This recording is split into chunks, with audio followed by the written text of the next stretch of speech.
Point ഓർഡറിന് കൈക്കൂലി വാങ്ങിയ കേസിൽ രണ്ടാം പ്രതിയായ സെക്രട്ടേറിയറ്റ് ജീവനക്കാരൻ വിജിലൻസ് പിടി. തിരുവനന്തപുരം മൂതല സ്വദേശി സുരേഷ് ബാബുവിനെ ഇന്ന് ഉച്ചയ്ക്കാണ് കോട്ടയം വിജിലൻസ് സംഘം കസ്റ്റഡിയിലെടുത്തത്.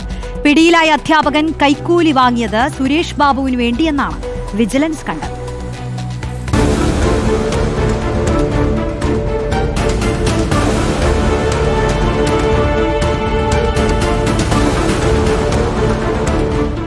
ഈ മാസം 7-നാണ് വടകര സ്വദേശി വിജയൻ വിജിലൻസ് പിടിയിലാകുന്നത്. കോട്ടയത്തെ KSTA ജില്ലാ നേതാവിൽ നിന്നും കൈക്കൂലി വാങ്ങുന്നതിനിടയിലാണ് പ്രതി പിടിയിലായത്.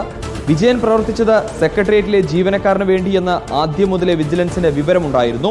വിജയന്റെ ഫോൺ CDR രേഖകളും കസ്റ്റഡിയിൽ വാങ്ങി ചോദ്യം ചെയ്തും വിജിലൻസ് സംഘം അത് ഉറപ്പിച്ചു.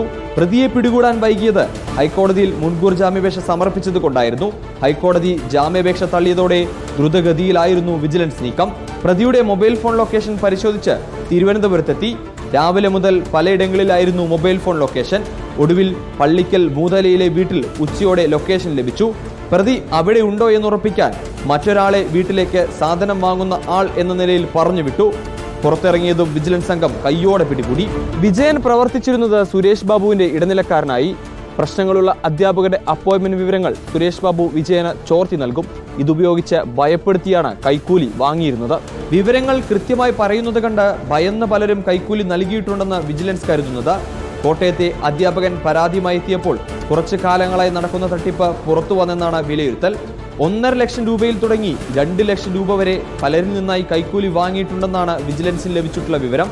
സുരേഷ് ബാബു കൂടി പിടിയിലായതോടെ കൂടുതൽ വ്യക്തത വരുത്താൻ ആകുമെന്നാണ് വിജിലൻസ് കരുതുന്നത്. വിജിലൻസ് DYSP രവികുമാറിന്റെ നിർദ്ദേശപ്രകാരം ഇൻസ്പെക്ടർ പ്രദീപിന്റെ നേതൃത്വത്തിലുള്ള സംഘമാണ് പ്രതിയെ പിടികൂടിയത്.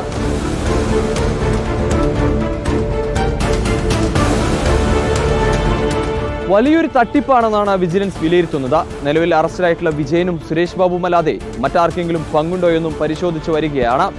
വരും ദിവസങ്ങളിൽ ഇരുവരെയും ഒരുമിച്ചും ഒറ്റയ്ക്കും ഇരുത്തി ചോദ്യം ചെയ്തെന്നും കൂടുതൽ വ്യക്തത വരുമെന്നാണ് പ്രതീക്ഷിക്കുന്നത്. Reporter Akhil, in reporter, Kottayam.